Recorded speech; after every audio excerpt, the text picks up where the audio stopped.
Get that shell in there! Faster! Bayangkan sebuah ruang logam tertutup.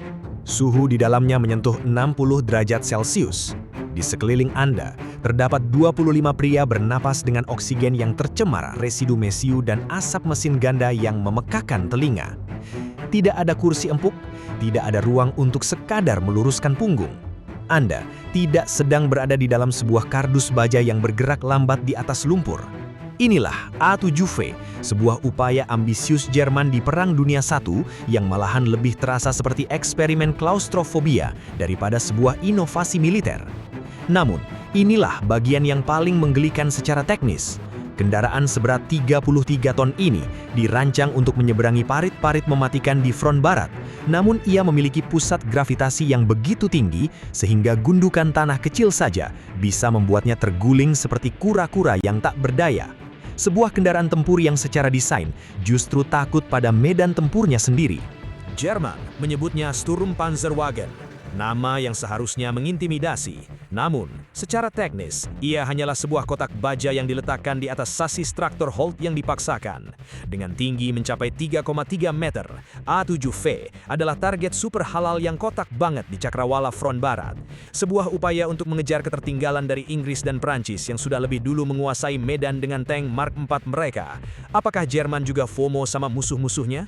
Namun, alih-alih meniru fungsionalitas, Jerman justru menciptakan sebuah anomali militer yang terlalu berat di atas dan terlalu sempit di bawah. Sekarang, kalian harus tahu juga realitasnya. A7V harus berhadapan dengan tank Inggris seperti Mark IV yang dipersenjatai dengan meriam 6 pounder 57 mm yang mampu melubangi plat baja Jerman dari jarak jauh. Belum lagi senapan anti-tank Mauser 13 Kuter Tigewehr milik mereka sendiri yang sering jatuh ke tangan lawan. Untuk membalasnya, Jerman memasang plat baja setebal 30 mm di depan, namun hanya 15 mm di samping. Masalahnya, kualitas baja Jerman saat itu mulai menurun. Mereka kekurangan suplai baja berkualitas sehingga bajanya menjadi getas.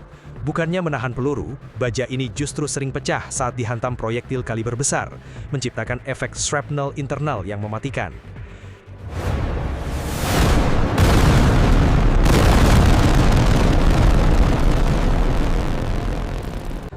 Mari kita bedah anatomi dari anomali militer ini. A7V digerakkan oleh dua mesin Daimler 4 silinder yang diletakkan tepat di tengah struktur. Secara teori, ini memberikan tenaga. Secara praktis, ini adalah bencana. Setiap mesin menggerakkan satu trek secara independen. Artinya, kontrol arah sepenuhnya bergantung pada sinkronisasi antara pengemudi dan mekanik yang harus bekerja seperti anggota DPR ruwet yang berhubungan langsung sama rakyat ruwetnya sendiri. Tidak ada presisi di sini. Steering dilakukan dengan mengatur perbedaan kecepatan antara trek kiri dan kanan. Sekarang kamu harus masuk ke dalam kompartemen A7V. Itu adalah pengalaman yang melampaui batas kewajaran ergonomi. Filosofi penggunaannya adalah sebagai mobile strong point, namun interiornya adalah neraka berjalan yang nyata.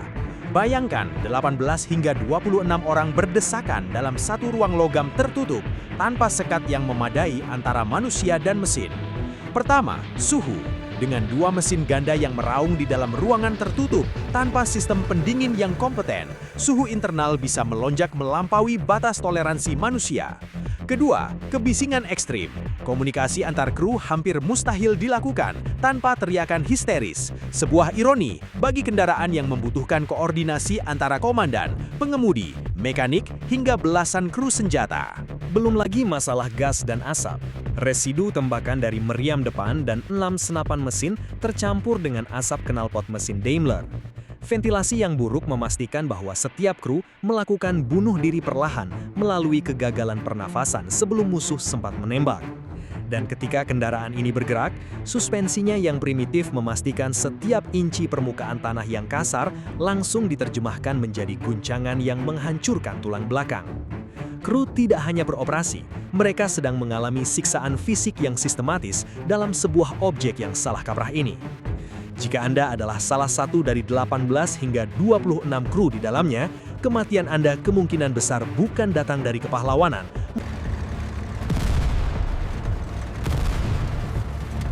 Dengan pusat gravitasi yang sangat tinggi dan jarak antar trek yang sempit, A7V memiliki stabilitas yang menyedihkan.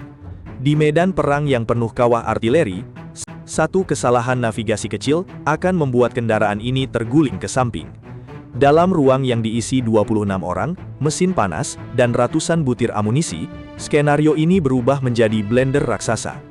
Kru yang berada di sisi atas akan jatuh menimpa mereka yang di bawah, terperangkap tanpa pintu keluar yang bisa diakses dengan cepat. Petaka spalling dan fragmentasi internal. A7V adalah bencana ergonomi sekaligus jebakan maut. Saat peluru artileri atau proyektil anti-tank menghantam dinding luar, meskipun tidak menembus, gelombang kejutnya akan melepaskan pecahan logam tajam dari sisi dalam dinding baja, spalling. Di dalam ruang yang begitu padat, pecahan ini akan memantul dan merobek jaringan lunak kru tanpa ampun. Tidak ada zona aman di sini. Keberadaan Anda di dalam tank adalah risiko cedera permanen. 3. Karantina beracun, kebocoran gas buang dari mesin Daimler, dan residu karbon monoksida dari meriam 57 mm yang ditembakkan terus-menerus menciptakan atmosfer mematikan. Ventilasi yang tidak memadai mengubah kompartemen menjadi ruang gas improvisasi. Kru akan mengalami pusing, mual, hingga pingsan. Sebuah beban kognitif yang mematikan di mana konsentrasi Anda dirusak oleh tubuh Anda sendiri yang perlahan-lahan kehilangan oksigen. 4.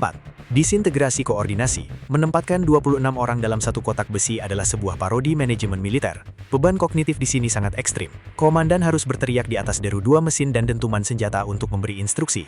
Kurangnya ruang personal menciptakan stres psikologis yang luar biasa, klaustrofobia. Dalam situasi kritis seperti saat tank mulai terbakar, kelebihan jumlah kru ini akan menciptakan kemacetan di pintu keluar. Anda tidak hanya melawan musuh, Anda harus berebut nyawa dengan rekan Anda sendiri untuk keluar dari peti mati baja ini. Sejarah mencatat, A7V, ia tidak hancur oleh tembakan heroik, melainkan terjebak di sebuah lubang di Villers-Bretonneux dan ditinggalkan begitu saja oleh krunya. Sebuah simbol kepanikan industri yang berakhir menjadi barang rongsokan sejarah karena ketidakmampuannya menaklukkan geografi.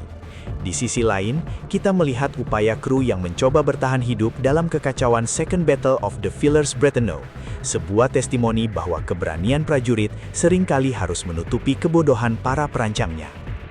Pada akhirnya, A7V adalah sebuah proof of concept yang terlalu berat pada aspek engineering kasar, namun gagal dalam realita medan laga. Ia bukan sebuah tank, ia adalah sebuah monumen atas ketidaksiapan Jerman dalam menghadapi perang mekanis. Sebuah peti mati baja yang megah namun rapuh, yang membuktikan bahwa jumlah kru yang banyak dan baja yang tebal tidak ada gunanya jika desain dasarnya adalah sebuah kesalahan logika. Jadi, menurut Anda, apakah A7V adalah simbol kekuatan yang disalahpahami atau sekedar artefak dari ambisi yang salah arah?